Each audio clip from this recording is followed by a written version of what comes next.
أشهد أن لا إله إلا الله।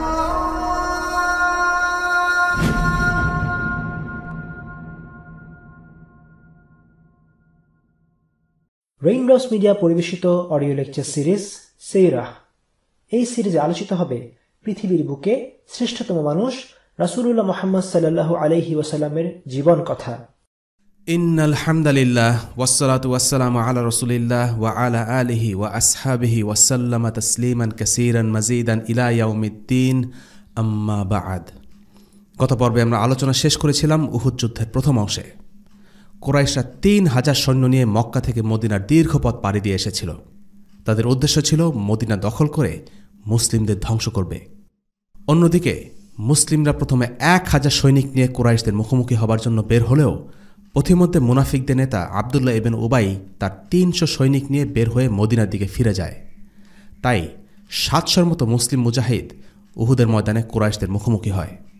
সংখ্যায় কম হলেও মুসলিমরা সুসংগঠিত হয়ে সাহসের সাথে লড়তে থাকে এবং আল্লাহর ইচ্ছায় কুরাইশ বাহিনীকে পর্যুদস্ত করে দেয়। কুরাইশ বাহিনী মুসলিমদের আক্রমণের মুখে এতটাই দিশেহারা হয়ে পড়ে যে আক্রমণ করার পরিবর্তে তারা মক্কার দিকে হুড়মুড় করে পালাতে থাকে।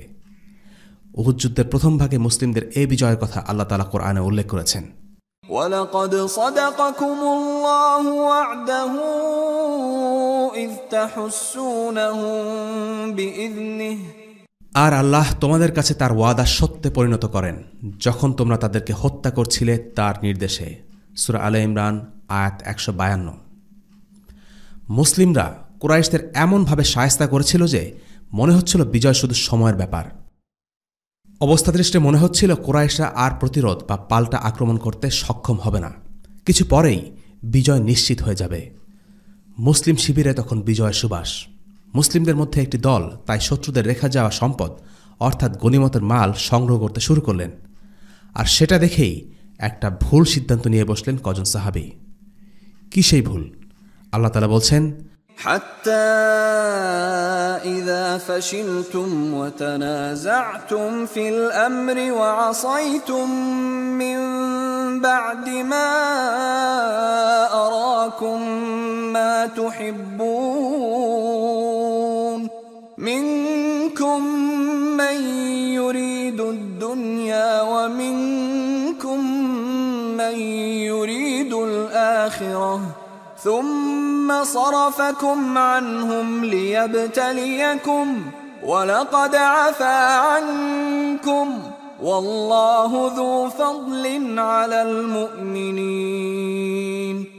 যখন তোমরা সাহস ও মনোবল হারিয়ে ফেললে এবং আল্লাহ রসুলের বিশেষ একটি আদেশ পালনের ব্যাপারে মতপার্থক্য শুরু করে দিলে, এমনকি আল্লাহ রসুল যখন তোমাদের ভালোবাসার সেই জিনিস তথা আসন্ন বিজয় দেখিয়ে দিলেন, তারপরও তোমরা তার কথা অমান্য করে তার বলে দেয়া স্থান ছেড়ে চলে এলে, তোমাদের কিছু লোক ঠিক তখন বৈষয়িক ফায়দা হাসিলের ব্যস্ত হয়ে পড়ল।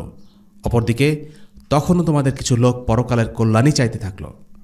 অতঃপর আল্লাহ তাআলা এর দ্বারা তোমাদের ঈমানের পরীক্ষা নিতে চাইলেন এবং তা থেকে তোমাদের অন্যদিকে ফিরিয়ে দিলেন। অতঃপর আল্লাহ তাআলা তোমাদেরকে মাফ করে দিলেন। আল্লাহ তাআলা হামেশাই ঈমানদারদের উপর দয়াবান। সূরা আলে ইমরান আয়াত ১৫২। এই আয়াতে বলা হচ্ছে কিছু সাহাবীদের কথা যাদের ভুলের কারণে পুরো মুসলিম বাহিনী হঠাৎ একটি বড় বিপর্যয়ের সম্মুখীন হয়। সেই সাহাবীরা ছিলেন তীরন্দাজ বাহিনী। এরা হলেন তারা যাদের রাসূলুল্লাহ সাল্লাল্লাহু আলাইহি ওয়াসাল্লাম পাহাড়ের উপর অবস্থান করার জন্য কড়া নির্দেশ দিয়েছিলেন। পাহাড়ের উপর অবস্থানকারী তীরন্দাজ সাহাবীরা দেখলেন মুসলিমরা গনিমতের মাল সংগ্রহ করছে। তখন তাদেরও ইচ্ছে হলো নিচে নেমে এসে সবার সাথে এই কাজে যোগ দিতে। সম্ভবত যুদ্ধের উদ্দীপনায় তারা আবেগী হয়ে পড়েছিলেন আর এই দায়িত্বকে হালকাভাবে নিয়েছিলেন। কিন্তু তাদের আমির উত্তেজনায় গা ভাসাননি। তিনি বললেন, তোমরা কি আল্লাহ রসুলের আদেশ ভুলে গেছ? তোমাদেরকে মনে নেই যে তার নির্দেশ পাওয়ার আগ পর্যন্ত আমাদের নিচে যাওয়া ঠিক হবে না?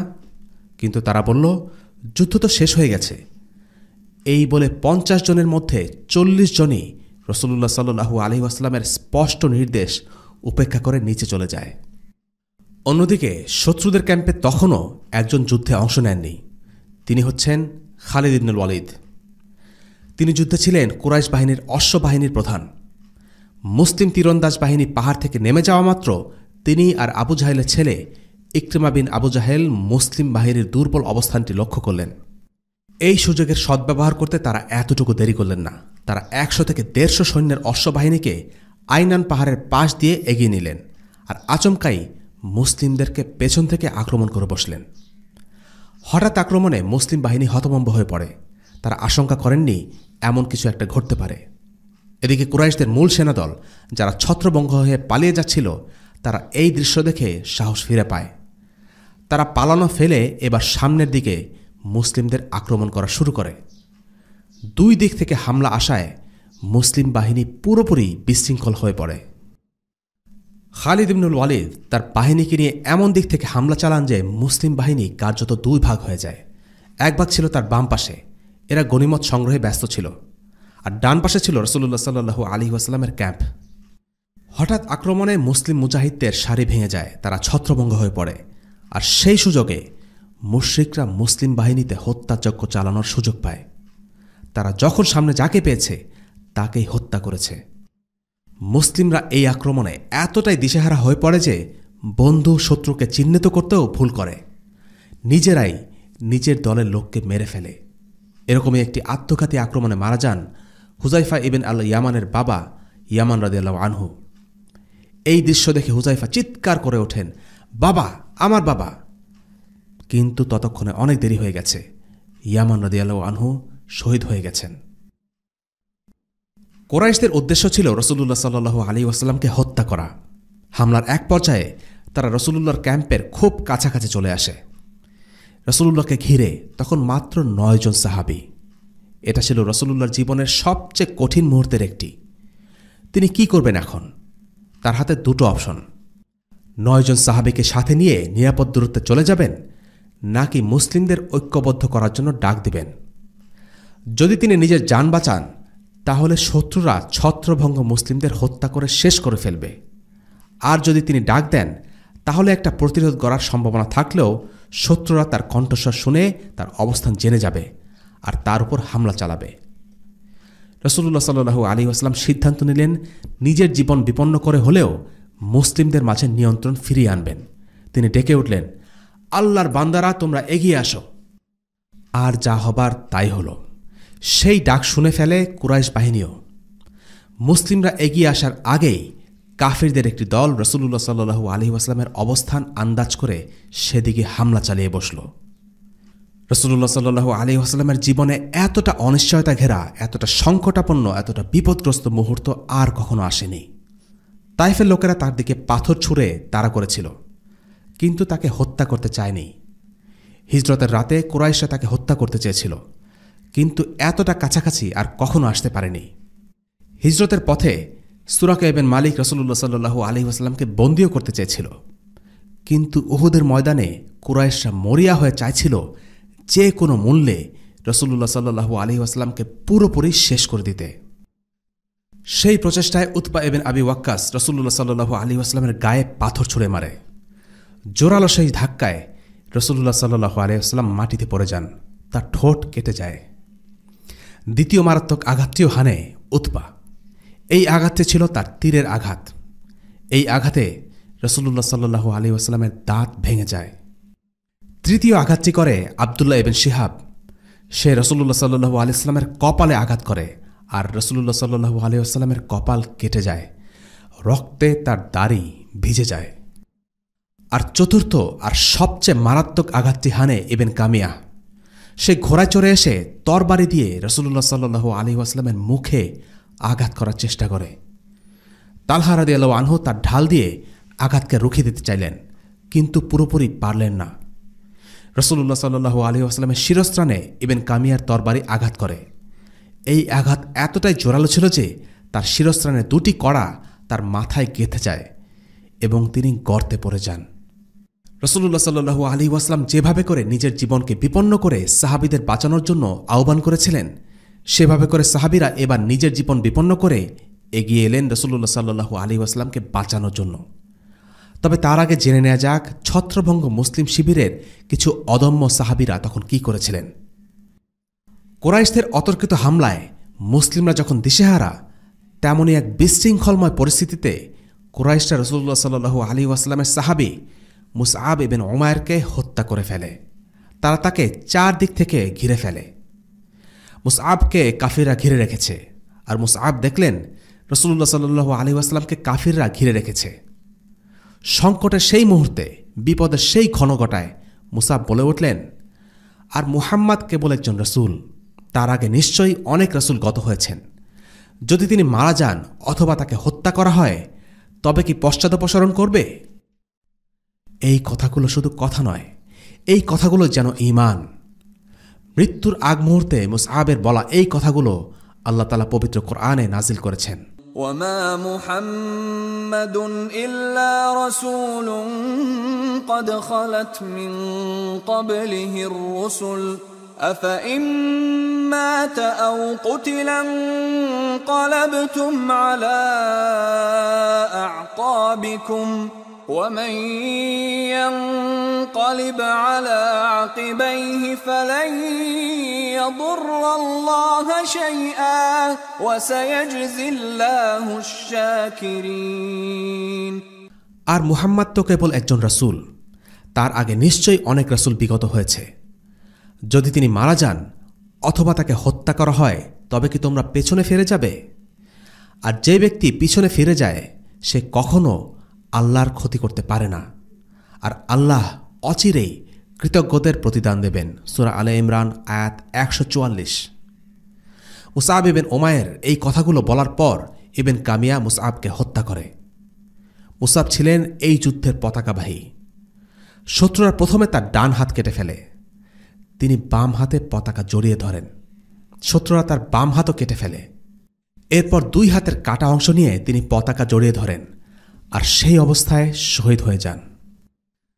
মুসআব ইবনে উমাইর অবয়ব ছিল কিছুটা রাসূলুল্লাহ সাল্লাল্লাহু আলাইহি ওয়াসাল্লামের মতো। মুসআবের মৃত্যুর পর হঠাৎ গুজব রটল রাসূলুল্লাহ সাল্লাল্লাহু আলাইহি ওয়াসাল্লাম মারা গেছেন। কুরাইশরা বলতে থাকে, মুহাম্মদ মারা গেছে, মুহাম্মদ মারা গেছে। মুসলিমরা এই কথা শুনে একটা বড় ধাক্কা খেল। কেন লড়ছেন তারা? কিসের জন্য লড়ছেন? কার জন্য লড়ছেন? এই ধাক্কা সইতে না পেরে মুসলিমদের এক দল মনোবল হারিয়ে হাত থেকে অস্ত্র ছুঁড়ে ফেলে দিয়ে মদিনার দিকে পালিয়ে যেতে থাকে। কেউ কেউ পালিয়ে উহুদ পাহাড়ে আশ্রয় নেয়। কেউ ভাবল যুদ্ধ করে আর কি হবে, বরং তার চাইতে আবদুল্লাহ ইবনে উবাইয়ের কাছে ফিরে যাই, সে একটা সন্ধি করে আমাদের নিরাপত্তার ব্যবস্থা করুক।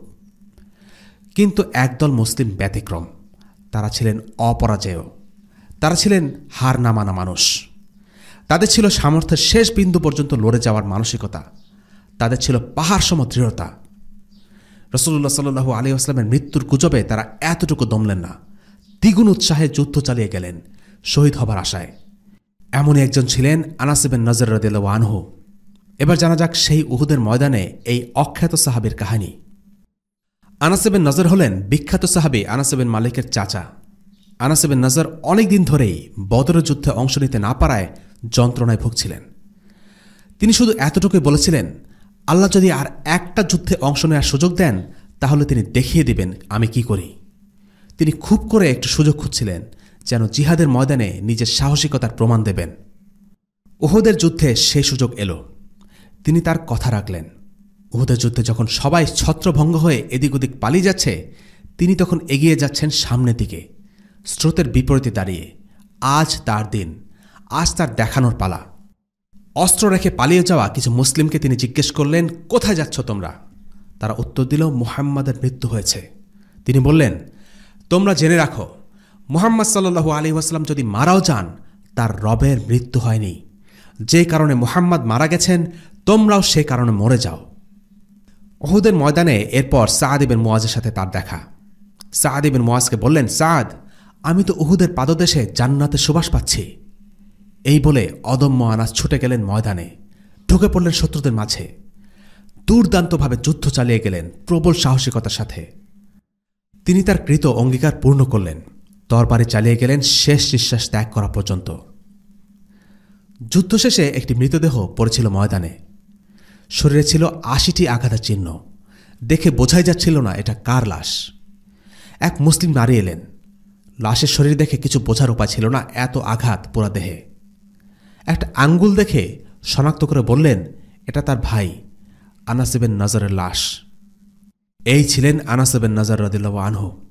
আল্লাহ তার উপর সন্তুষ্ট হয়ে বলেছেন, মিনাল মুমিনিনা রিজালুন সাদাকু মা আহাদুল্লাহ আলাইহি فمنهم من قضى نحبه ومنهم من ينتظر وما بدلوا تبديلا। মুমিনদের মধ্যে কিছু লোক রয়েছে যারা আল্লাহর সাথে তাদের কৃত অঙ্গীকার পূর্ণ করেছে। তাদের কেউ কেউ শাহাদাত বরণ করেছে এবং কেউ কেউ প্রতীক্ষা রয়েছে। তারা তাদের অঙ্গীকারে কোনো পরিবর্তন করেনি। সূরা আহজাব আয়াত 23। এমন আরেক সাহাবী ছিলেন সাবিত ইবনে দাহদা রাদিয়াল্লাহু আনহু। তিনি বলে উঠলেন, নবীজি সাল্লাল্লাহু আলাইহি ওয়াসাল্লামকে যদি হত্যা করা হয়েও থাকে, আল্লাহ তো জীবিত আছেন, তিনি তো চিরঞ্জীব। কাজেই তোমরা দ্বীনের জন্য লড়ে যাও, আল্লাহ তোমাদেরকে সাহায্য করবেন, তোমাদের বিজয় দেবেন। অপরাজয় সাহাবীদের একজন ছিলেন আনসারী। তার নাম আমরা জানি না। একজন মুহাজির সাহাবীর ভাষায়, আমরা এক আনসারীর পাশ দিয়ে যাচ্ছিলাম, দেখলাম তার গা রক্তে ভেসে যাচ্ছে। তাকে বললাম, তুমি কি জানো মুহাম্মাদকে হত্যা করা হয়েছে? সে বলল, ঠিক আছে, যদি মুহাম্মাদকে হত্যা করা হয়ে থাকে তাহলে নিশ্চয়ই তার দ্বীন প্রচারের মিশন পরিপূর্ণ হয়ে গেছে। সুতরাং তোমরা লড়াই চালিয়ে যাও দ্বীনের জন্য। আর তার মতো করেই মৃত্যুর স্বাদ নেই, ইসলামের জন্য লড়াই করে শহীদ হয়ে যাই। এই সাহাবীরা প্রতিরোধ করার চেষ্টা করলেন এবং শেষ পর্যন্ত তারা রাসূলুল্লাহ সাল্লাল্লাহু আলাইহি ওয়াসাল্লামের কাছাকাছি যেতে সক্ষম হলেন। ইতিমধ্যে খবর এলো রাসূলুল্লাহর মৃত্যুর খবরটি একটি গুজব। তখন মুসলিমরা আরও সাহস ফিরে পেলেন। মুসলিম বাহিনীর মাঝে শৃঙ্খলা ফিরে আসতে শুরু করল। ফিরে আসা যাক রাসূলুল্লাহ সাল্লাল্লাহু আলাইহি ওয়াসাল্লামের কাছে। রাসূলুল্লাহর উপর যখন কাফিররা হামলা চালালো, তখন তিনি বলে উঠলেন, যে আজ শত্রুদের রুখে দিতে পারবে সে জান্নাতে আমার সঙ্গী হবে। এই আহ্বান শুনে এগিয়ে এলেন এক আনসার। শত্রুদের দিকে তীর ছুটতে ছুটতে শহীদ হয়ে গেলেন। এরপর এগিয়ে এলেন আরও একজন আনসার, তিনিও শহীদ হলেন। এরপর আরও একজন। এভাবে এক এক করে 7 জন সাহাবী রাসূলুল্লাহকে বাঁচাতে বীরের মতো লড়তে লড়তে শহীদ হয়ে গেলেন। আনসাররা এই কারণেই আনসার। আনসার মানে সাহায্যকারী। আনসাররা তাদের নামের প্রতি সুবিচার করেছিলেন। এই মর্যাদাময় খেতাব তারা কিনেছিলেন তাদের জান, মাল এবং রক্তের বিনিময়ে। 7 জন আনসার যুবা পুরুষ এক এক করে রাসূলুল্লাহ সাল্লাল্লাহু আলাইহি ওয়াসাল্লামের পায়ের কাছে মৃত্যুর কোলে ঢলে পড়লেন। রাসূলুল্লাহ সাল্লাল্লাহু আলাইহি ওয়াসাল্লামকে বাঁচাতে এই ছিল তাদের আত্মত্যাগের নমুনা। 7 জন সাহাবী শহীদ হয়ে যাবার পর রাসূলুল্লাহ সাল্লাল্লাহু আলাইহি ওয়াসাল্লামের সাথে ছিলেন মাত্র 2 জন মুহাজির সাহাবী, তালহা ইবনে উবাইদুল্লাহ এবং সাআদ ইবনে আবি ওয়াক্কাস। রাসূলুল্লাহ সাল্লাল্লাহু আলাইহি ওয়াসাল্লামকে আঘাত করেছিল উতবা ইবনে আবি ওয়াক্কাস, আর রাসূলুল্লাহর প্রতিরক্ষায় দাঁড়িয়ে গেলেন তারই আপন ভাই সাআদ ইবনে আবি ওয়াক্কাস। তীরের পর তীর ছুটতে থাকেন শত্রুদের লক্ষ্য করে। আলী ইবনে আবি তালিব রাদিয়াল্লাহু আনহু বলেন, আমি কখনো রাসূলুল্লাহকে তার বাবা মার উভয়ের শপথ করতে শুনিনি। একমাত্র সাআদ ইবনে আবি ওয়াক্কাসকে তিনি এমনটা বলেছিলেন। উহুদের ময়দানে আল্লাহ রাসূল বলে ওঠেন, ইরমি সাআদ ফিদাকা আবি ওয়া উম্মি, অর্থাৎ তীর ছোড়ো সাআদ, আমার বাবা মা তোমার জন্য কুরবান হোক। সাআদ আল্লাহ রাসূলকে রক্ষা করেছিলেন, আর সাআদকে রাসূলুল্লাহ সাল্লাল্লাহু আলাইহি ওয়াসাল্লাম এমন এক বিশেষ মর্যাদায় ভূষিত করেছেন যা আবু বকর, ওমর রাদিয়াল্লাহু আনহু লাভ করেননি। তালহা ইবনে উবাইদুল্লাহ রাদিয়াল্লাহু আনহুর অসাধারণ বীরত্ব দেখে রাসূলুল্লাহ সাল্লাল্লাহু আলাইহি ওয়াসাল্লাম বলেন, তালহা তো জান্নাতের জন্য নিজেকে যোগ্য করে নিয়েছে।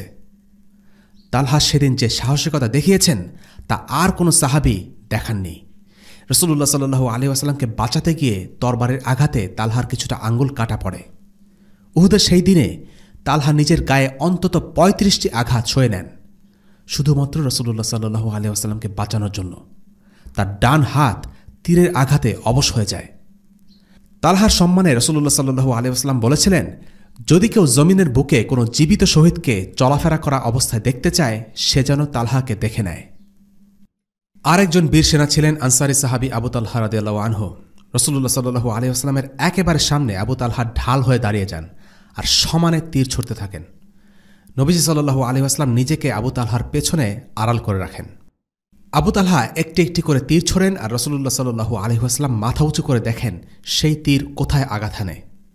আবু তালহা তখন বললেন, ইয়া রাসূলুল্লাহ, আমার বাবা মা আপনার জন্য কুরবান হোক, আপনি মাথা উঁচু করে তাকাবেন না, একটি তীরও আপনাকে আঘাত করতে পারবে না, আমার বুক চিরে তবেই আপনাকে স্পর্শ করবে, আমি হাজির আছি ইয়া রাসূলুল্লাহ, শুধু আমাকে বলুন আপনার জন্য কি করতে হবে, আপনার যেমন ইচ্ছা তেমন আমাকে আদেশ করুন। সেদিন রাসূলুল্লাহকে রক্ষা করার জন্য তীর, ধনুক আর তলোয়ার নিয়ে এগিয়ে আসেন এক মুসলিম নারী, নুসাইবা বিনতে কাব রাদিয়াল্লাহু আনহা।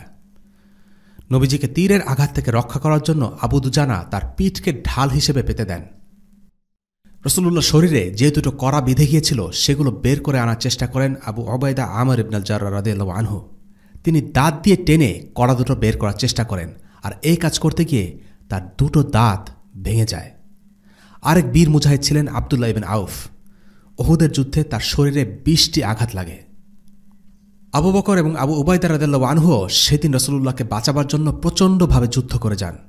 শেষ পর্যন্ত 30 জন সাহাবীর একটি দল বেষ্টনীর মতো তৈরি করে রাসূলুল্লাহ সাল্লাল্লাহু আলাইহি ওয়াসাল্লামকে শত্রুর আক্রমণ থেকে রক্ষা করে উহুদ পাহাড়ের উপর দিকে নিয়ে যেতে সক্ষম হন এবং মূল বাহিনীর সাথে মিলিত হন। সেই দলে ছিলেন কাতাদা, সাবিত, সাহেল ইবনে হুনাইফ, ওমর ইবনুল খাত্তাব, আব্দুর রহমান ইবনে আউফ, আস-সুবাইর ইবনুল আওয়াম রাদিয়াল্লাহু আনহুম। এদিকে ওমর ইবনুল খাত্তাব রাদিয়াল্লাহু আনহু অন্যদের সহযোগিতায় খালিদ ইবনুল ওয়ালিদের বাহিনীকে প্রতিরোধ করতে সক্ষম হন। মুসলিমরা পাহাড়ের ওপরে আশ্রয় নেন। পাহাড়ে চড়তে রাসূলুল্লাহ সাল্লাল্লাহু আলাইহি ওয়াসাল্লামের খুব কষ্ট হচ্ছিল, তাই তালহা ইবনে উবাইদুল্লাহ রাদিয়াল্লাহু আনহু তাকে বহন করে নিয়ে যান। আলী রাদিয়াল্লাহু আনহু রাসূলুল্লাহ সাল্লাল্লাহু আলাইহি ওয়াসাল্লামের ক্ষতস্থানে পানি ঢেলে দেন, জখমগুলো পরিষ্কার করে দেন। কিন্তু পানি ঝালায় রক্ত প্রবাহ বেড়ে যাচ্ছিল। তখন ফাতিমা এক টুকরো কয়লা নিয়ে তাতে আগুন জ্বালিয়ে ছাইগুলো ক্ষতস্থানে ঢেলে দিলেন, ফলে রক্ত পড়া বন্ধ হয়ে যায় আর কয়লার উত্তাপে ক্ষতগুলো জীবাণুমুক্ত হয়ে যায়। যুদ্ধ পুরোপুরি বন্ধ হল। কুরাইশরা অতর্কিতে হামলা চালিয়ে মুসলিমদের ক্ষতি করতে সক্ষম হলেও মদিনা আক্রমণ করার মতো সামর্থ্য বা সাহস কোনোটাই তাদের ছিল না। তারা চেয়েছে এই ধরনের একটি হামলা চালিয়ে মুসলিমদের সর্বোচ্চ পরিমাণ ক্ষতি করতে, আর তাদের মূল বাহিনী যুদ্ধের প্রথম ভাগে অনেকটাই পর্যদস্ত হয়ে পড়েছিল। কুরাইশরা তাই পাহাড়ে উঠে মুসলিমদের পিছনে আর সাহস পায়নি। যখন রাসূলুল্লাহ সাল্লাল্লাহু আলাইহি ওয়াসাল্লাম ও বাকি মুসলিমরা উহুদ পর্বতের ওপরে, তখন আবু সুফিয়ান তাদের দিকে এগিয়ে গিয়ে চিৎকার করে উঠল, মুহাম্মদ কি জীবিত? কেউ কোনো উত্তর দিল না। এরপর সে আবার জিজ্ঞেস করল, আবু বকর কি বেঁচে আছে? এবারও কেউ কোনো কথা বলল না। ওমর বেঁচে আছে? মুসলিমদের পক্ষ থেকে কেউ কোনো সাড়া দিল না। আবু সুফিয়ান ভালো করে জানত আবু বকর আর ওমর রাদিয়াল্লাহু আনহুমা হচ্ছেন রাসূলুল্লাহ সাল্লাল্লাহু আলাইহি ওয়াসাল্লামের 2 সহকারী, তাই তাদের কথা সে জিজ্ঞেস করেছে। কোনো উত্তর না পেয়ে আবু সুফিয়ান খুশিতে আত্মহারা, ভাবল 3 জনই মারা গেছে। সে তার লোকদের বলতে লাগল, সব কটা শেষ। ওমর রাদিয়াল্লাহু আনহু আর সহ্য করতে না পেরে বলে উঠলেন, তুমি যাদের নাম নিয়েছ তোমার জ্বালা বাড়িয়ে দেওয়ার জন্য সেই 3 জনই জীবিত আছেন। জবাবে আবু সুফিয়ান বলে, তোমাদের অনেকের মৃতদেহ বিকৃত করা হয়েছে, যদিও আমি এই কাজের আদেশ দেইনি। জেগে ওঠো হুবাল, তুমি জেগে ওঠো। রাসূলুল্লাহ সাল্লাল্লাহু আলাইহি ওয়াসাল্লাম এই কথা শুনে বললেন, তোমরা কি এ কথার জবাব দেবে না? কি জবাব দেব আমরা? সাহাবীরা প্রশ্ন করলেন। তিনি বললেন, বলো, আল্লাহ তার চেয়েও মহান এবং তিনিই সর্বশ্রেষ্ঠ। আরবিতে এই কথাটির ছন্দ আবু সুফিয়ানের কথার সাথে মিলে যাচ্ছিল। তখন আবু সুফিয়ান বলে ওঠে, আমাদের ওজ্জা আছে, তোমাদের ওজ্জা নেই। মুসলিমরা জবাব দিল, আল্লাহ আমাদের মাওলা, তোমাদের কোনো মাওলা নেই। বদরের প্রতিশোধ নিলাম আজ, এভাবেই যুদ্ধের বদলা হয়, আবু সুফিয়ান বলে উঠল। মুসলিমরা জবাব দিল, না, সমান নয়, আমাদের নিহতরা জান্নাতে আর তোমাদের নিহতরা তো জাহান্নামে। সত্যি করে বলো তো ওমর, মুহাম্মদকে আমরা কি হত্যা করতে পেরেছি? ওমর বললেন, না, আল্লাহর কসম তোমরা পারোনি, তিনি তোমাদের কথা ঠিকই শুনছেন। আবু সুফিয়ান বলল, ঠিক আছে ওমর, আমি তোমাকে ইবন কামিয়ার চাইতে বেশি বিশ্বাস করি। এই কথা বলে কুরাইশরা পরের বছর আবার বদর প্রান্তে মুখোমুখি হবার চ্যালেঞ্জ জানালো। রাসূলুল্লাহ সাল্লাল্লাহু আলাইহি ওয়াসাল্লাম তাদের চ্যালেঞ্জ গ্রহণ করলেন। 2 বাহিনী ফিরে গেল। উহুদের যুদ্ধ শেষ হল। এবার আমরা দেখব উহুদের এই বিপর্যয় সম্পর্কে আল্লাহ তাআলা কি বলছেন। আল্লাহ তাআলা বলেন, নিশ্চয়ই তোমাদের মধ্য থেকে যারা পিছু হটে গিয়েছিল সেই দিন, যেদিন 2 দল মুখোমুখি হয়েছিল, শয়তানি তাদের কিছু কৃতকর্মের ফলে তাদেরকে পদস্খলিত করেছিল, আর অবশ্যই আল্লাহ তাদেরকে ক্ষমা করেছেন। নিশ্চয়ই আল্লাহ পরম ক্ষমাশীল, সহনশীল। সূরা আলে ইমরান আয়াত 155। অর্থাৎ উহুদের দিনে মুসলিমদের পদস্খলনের কারণ হল শয়তান। আল্লাহ উহুদের যুদ্ধের মাধ্যমে মুসলিমদের দুর্বলতা ও মুনাফিকদের চেহারাও প্রকাশ করে দিলেন। তিনি বলেন, إذ تصعدون ولا تلوون على أحد والرسول يدعوكم في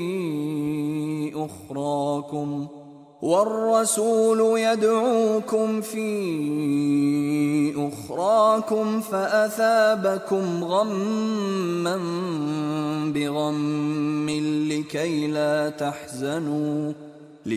لا تحزنوا على ما فاتكم ولا ما أصابكم والله خبير بما تعملون ثم أنزل عليكم من بعد الغم أمنة نعاسا يغشى طائفة منكم وطائفة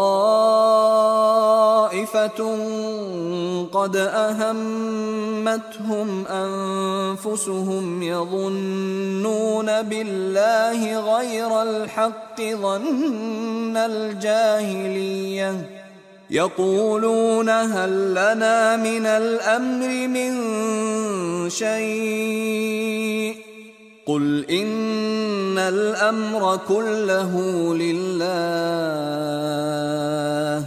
يخفون في أنفسهم ما لا يبدون لك يقولون لو كان لنا من الأمر شيء ما قتلنا هاهنا قل لو كنتم في بيوتكم لبرز الذين كتب عليهم القتل إلى مضاجعهم وليبتلي الله ما في صدوركم وليمحص ما في قلوبكم والله عليم بذات الصدور। তিনি দুঃখের পর তোমাদের উপর শান্তি অবতরণ করলেন, তা ছিল তন্দ্রা, যা তোমাদের এক দলকে তন্দ্রাচ্ছন্ন করে দেয় আর আরেক দল নিজেরাই নিজেদের উদ্বিগ্ন করে রেখেছিল। তারা তাদের জাহেলি যুগের ধারণা অনুযায়ী আল্লাহ সম্পর্কে অন্যায় ধারণা করতে থাকে। এক পর্যায়ে তারা এও বলতে শুরু করে, এই কাজে কি আমাদের কোনো ভূমিকা আছে? হে নবী, তাদের বলুন, এ ব্যাপারে আমারও কোনো ভূমিকা নেই, নিশ্চয়ই সব বিষয় আল্লাহর হাতে। তারা তাদের অন্তরে লুকিয়ে রাখে এমন বিষয় যা তোমার কাছে প্রকাশ করে না। তারা বলে, যদি যুদ্ধের এই কাজে আমাদের কোনো ভূমিকা থাকত তাহলে আমাদেরকে এখানে হত্যা করা হতো না। বলো, যদি তোমরা আজ ঘরের ভেতরেও থাকতে তবু নিহত হওয়া যাদের অবধারিত ছিল তারা তাদের মরণের বিছানার দিকে বের হয়ে আসত। আর এভাবেই মনের ভেতর লুকিয়ে থাকা বিষয়সমূহের ব্যাপারে আল্লাহ তোমাদের পরীক্ষা করেন এবং এই ঘটনার মাঝ দিয়ে তিনি তোমাদের অন্তরে যা আছে তা পরিশুদ্ধ করেন। তোমাদের মনের কথা সম্পর্কে আল্লাহ তাআলা পূর্ণ জ্ঞাত। সূরা আলে ইমরান আয়াত 153 এবং 54। মুনাফিকরা বলে, যুদ্ধ করে বিপদ আর মৃত্যু ডেকে আনার কি দরকার? আল্লাহ আজ্জা ওয়া জাল জবাব দিয়েছেন, মুসলিমদের মৃত্যুর কারণ জিহাদ নয়, তারা মারা গেছে কারণ তাদের মৃত্যুর সময় এসে উপস্থিত হয়েছে। যদি তারা জিহাদে না গিয়ে ঘরের মধ্যেও বসে থাকত তবুও যাদের মারা যাওয়ার তারা মারা যেতই। অর্থাৎ মুসলিমদের মৃত্যুর জন্য জিহাদকে দায়ী করা ভুল। মৃত্যুর বিষয়টি আল্লাহর হাতে। আল্লাহ তাআলা যখন মৃত্যু নির্ধারণ করে রেখেছেন সে ঠিক তখনই মারা যাবে, হোক সে ঘরের বাইরে থাকুক বা ভেতরে। মৃত্যুর সময়ের কোনো নড়চড় নেই। উহুদের যুদ্ধ ছিল আল্লাহর পক্ষ থেকে একটি পরীক্ষা। এই যুদ্ধের মাধ্যমে আল্লাহ তাআলা মুসলিমদের পরীক্ষা করে দেখতে চেয়েছেন। মুসলিমদের মৃত্যুর কারণ হিসেবে উহুদের যুদ্ধকে দায়ী করা যাবে না। আল্লাহ তাআলা আরও বলেন, পরে যখন তোমরা সাহস ও মনোবল হারিয়ে ফেললে এবং আল্লাহ রসুলের নির্দেশ সম্পর্কে মতপার্থক্য করলে, এমনকি আল্লাহ রসুল যখন তোমাদেরকে সেই ভালোবাসার জিনিস আসন্ন বিজয় দেখিয়ে দিলেন, তারপরও তোমরা তার কথা অমান্য করে তার দেখিয়ে স্থান ছেড়ে চলে গেলে, তোমাদের মধ্যে কিছু লোক তখন দুনিয়াবি ফায়দা হাসিলে ব্যস্ত হয়ে পড়ল আর কেউ আখিরাতের কল্যাণ চাইতে থাকল। আল্লাহ এর দ্বারা তোমাদের ঈমানের পরীক্ষা নিতে চাইলেন এবং তোমাদেরকে অন্যদিকে ফিরিয়ে দিলেন। আর অবশ্যই আল্লাহ তোমাদেরকে ক্ষমা করে দিয়েছেন এবং আল্লাহ মুমিনদের উপর অনুগ্রহশীল। সূরা আলে ইমরান আয়াত 152। হার জিত, সুখ দুঃখ, দুঃসময় সুসময় সবকিছু দিয়েই আল্লাহ তাআলা মানুষকে পরীক্ষা করেন। বদরের যুদ্ধে তিনি জয় দিয়ে মুসলিমদের পরীক্ষা নিয়েছিলেন। উহুদের দিনে পরীক্ষা করেন পরাজয়ের মাধ্যমে। উভয় পক্ষ ময়দান ত্যাগ করলেও যুদ্ধের রেশ তখনও কাটেনি। রাসূলুল্লাহ সাল্লাল্লাহু আলাইহি ওয়াসাল্লাম হার মেনে যাওয়ার মানুষ নন। শত্রুপক্ষের মনস্তত্ত্ব তিনি বুঝতেন। তিনি ধারণা করলেন, কুরাইশরা যেহেতু এই যুদ্ধে কাঙ্ক্ষিত সাফল্য অর্জন করতে পারেনি, তাই তারা আবারও মদিনায় হামলা চালাতে পারে। তার ধারণা সত্যি হল। কুরাইশরা প্রথমে মক্কায় ফিরে যাওয়ার সিদ্ধান্ত নিলেও পথিমধ্যে তারা মত পাল্টায়। ইকরিমা বিন আবু জাহেল সবাইকে বলে বেড়াতে থাকে, কি করেছো তোমরা? না পারলে মুহাম্মদকে হত্যা করতে, না পারলে তাদের নারীদের দাসী বানাতে। ছি, কিছুই তো পারলে না। তার উস্কানিমূলক কথায় কুরাইশরা আবার মদিনায় আক্রমণ করার সিদ্ধান্ত নিল। তবে এই খবর রাসূলুল্লাহ সাল্লাল্লাহু আলাইহি ওয়াসাল্লামের দৃঢ়তায় এতটুকু আঁচড় কাটতে পারেনি। তিনি বিন্দুমাত্র ভয় পেলেন না, বরং কুরাইশদের মোকাবেলা করতে দৃঢ় সংকল্পবদ্ধ হয়ে গেলেন। এই ঘটনাটি বর্ণনা করেছেন ইবনে ইসহাক রাহিমাহুল্লাহ। তিনি বর্ণনা করেছেন, উহুদের যুদ্ধের মধ্য শাওয়ালের এক শনিবারে সংঘটিত হয়, আর ঠিক তার পরদিনই রাসূলুল্লাহ সাল্লাল্লাহু আলাইহি ওয়াসাল্লামের মুয়াজ্জিন ঘোষণা দেন তারা শত্রুদের ধাওয়া করবে। তিনি বললেন, আগের দিন যারা যুদ্ধ করেছে কেবল তারাই এই অভিযানে অংশ নেবে। কুরাইশদের বুকে ত্রাস সৃষ্টি করার জন্য আল্লাহ রসুল তাদের পিছু ধাওয়া করলেন। উদ্দেশ্য তাদের জানান দেওয়া এই যে মুসলিমরা মোটেও দুর্বল হয়নি, তারা এখনও শত্রুদের মোকাবেলা করতে সক্ষম। মুসলিমরা তখন সবেমাত্র ময়দান থেকে ফিরেছে, আর পরদিন সকালেই বলা হলো, অস্ত্র তুলে নাও আর শত্রুদের ধাওয়া করতে বেরিয়ে পড়ো। মুজাহিদরা ক্লান্ত, আহত, শরীর তাদের ক্ষতবিক্ষত, আর আগের দিনই তারা ৭০ জন সঙ্গীকে হারিয়েছে। আর এমনই কঠিন পরিস্থিতিতে পরের দিনই তাদেরকে বলা হলো আরেকটি যুদ্ধের উদ্দেশ্যে রওনা দিতে। ব্যাপারটা মোটেও সহজ ছিল না। কেউ কেউ মুসলিমদের মনে ভয় ছড়িয়ে দিতে চাইল, কিন্তু রাসূলুল্লাহ সাল্লাল্লাহু আলাইহি ওয়াসাল্লামের সাফ কথা, আমরা বের হব এবং শত্রুদের মোকাবেলা করব। শত্রুদের ধাওয়া করার উদ্দেশ্য ছিল তাদেরকে ভয় দেখানো, তাদেরকে বুঝিয়ে দেওয়া যে মুসলিম বাহিনী এখনও হেরে যায়নি। তাদের কাছে এই ব্যাপারটি পরিষ্কার করে দেওয়া যে যুদ্ধে পরাজয় মুসলিমদেরকে একটুও দুর্বল করতে পারেনি। এমন বিপদ আর সংকটের মুখেও রাসূলুল্লাহ সাল্লাল্লাহু আলাইহি ওয়াসাল্লাম অপরিসীম ধৈর্য, দৃঢ়তা আর অধ্যবসায়ের পরিচয় দেন। হেরে গেলেও উজ্জীবিত থাকা, লড়াই চালিয়ে যাওয়ার উদ্যম থাকা, আল্লাহ আজ্জা ওয়া জালের ওপর আস্থা রাখা মুজাহিদদের জন্য খুবই গুরুত্বপূর্ণ। ক্ষতবিক্ষত শরীর নিয়ে আহত সাহাবীরা আল্লাহ রসুলের আহ্বানে সাড়া দেন, বেরিয়ে পড়েন জিহাদে। তারা হামরা আল আসাদে যুদ্ধের তাঁবু গাড়েন। কুরাইশরা অবাক দৃষ্টিতে দেখছে আর ভাবছে, আমরা কি আসলেই তাদেরকে হারিয়েছি? তারা বিশ্বাসই করতে পারছে না গতকাল যাদেরকে তারা হারিয়ে বলে ভাবছে, তারা কি করে ঠিক পরদিন যুদ্ধে নামার সাহস পেল। এরই মধ্যে ঘটে গেল একটা ঘটনা। খুজাআ গোত্রের একজন মুশরিক মা'বাদের সাথে রাসূলুল্লাহ সাল্লাল্লাহু আলাইহি ওয়াসাল্লামের দেখা হলো এবং সে মুসলিম হয়ে যায়। রাসূলুল্লাহ সাল্লাল্লাহু আলাইহি ওয়াসাল্লাম তাকে আবু সুফিয়ানের কাছে পাঠালেন, যেন সে মুসলিমদের ব্যাপারে আবু সুফিয়ানের মনে ভয় ধরিয়ে দেয়। মা'বাদকে দেখে আবু সুফিয়ান বলে উঠল, ওদিকটার খবর কি মা'বাদ, জানো কিছু? মা'বাদ বললেন, মুহাম্মদ তার দলবল নিয়ে তোমাদের খোঁজে বেরিয়ে পড়েছে। এমন বাহিনী আমি জীবনেও দেখিনি। তারা তোমাদের বিরুদ্ধে মহাখ্যাপা। উহুদের যুদ্ধে যারা আসেনি তারাও এবার যোগ দিয়েছে। আগের বার আসতে পারেনি দেখে তাদের অনুশোচনা শেষ নেই। মা'বাদ রাদিয়াল্লাহু আনহু ইচ্ছে করে বাড়িয়ে চড়িয়ে কথা বলছিলেন। আবু সুফিয়ান বলল, আচ্ছা, তোমার কি মনে হয় আমাদের এখন কি করা উচিত? কসম করে বলছি, তোমাদের এখান থেকে পালিয়ে যাবার আগেই তাদের ঘোড়সওয়ার বাহিনী এসে পড়বে। কিন্তু আমরা তো চাচ্ছিলাম তাদেরকে পুরোপুরি শেষ করে দিতে। সত্যি বলতে আমি মনে করি এই পরিকল্পনা মাথা থেকে বাদ দিলেই ভালো। কসম আল্লাহর, তুমি জানো আমি ওদের দেখে এতটাই আচ্ছন্ন হয়ে গেলাম যে একটা কবিতাও রচনা করে ফেলেছি। আবু সুফিয়ান তার কবিতাটা শুনতে চাইল। মা'বাদ বলে, ওদের আওয়াজে পাহাড় যেন লজ্জায় মুখ লুকোয়। টকবক করে ছোটা সারিবাঁধা সুঠাম অশ্বের ঝংকারে ধ্বনিত হয় পৃথিবী। ঘোড়সাওয়ারিরা তারা তো এক একটা মস্ত সিংহ। এই সৈনিকেরা যুদ্ধে ডরায় না, অস্ত্রের অভাব নেই তাদের। আমি দেখে দৌড়ে পালাই, মনে হয় যেন ধরণী কাঁপছে। তাদের আছে এমন নেতা যাকে কেউ কোনোদিন একা ফেলে যাবে না। মা'বাদ এক অসাধারণ ভূমিকা পালন করলেন। তিনি শত্রুর মনোবল ভেঙে দিলেন। কুরাইশরা শেষমেশ মক্কায় ফিরে যাবার সিদ্ধান্ত নিল।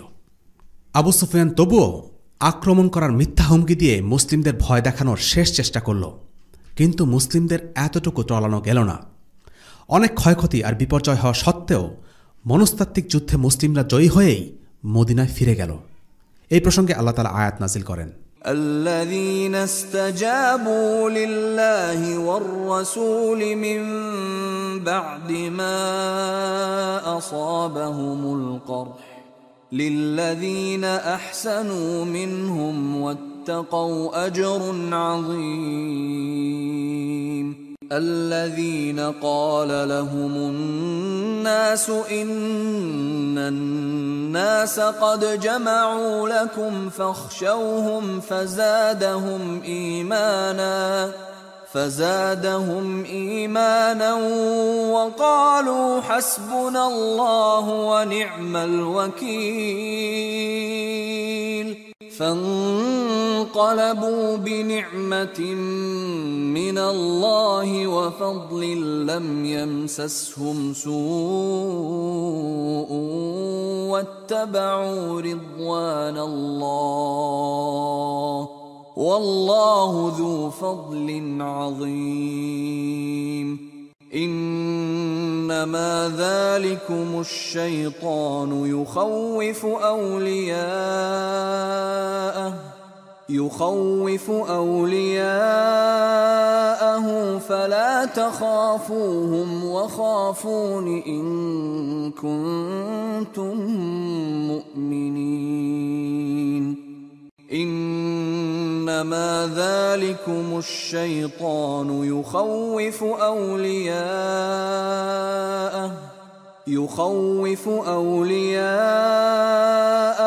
فلا تخافوهم وخافون إن كنتم مؤمنين যারা আহত হয়ে পড়ার পরেও আল্লাহ এবং তার রাসূলের নির্দেশ মান্য করেছে তাদের মধ্যে যারা সৎ ও পরহেজগার তাদের জন্য রয়েছে মহান পুরস্কার।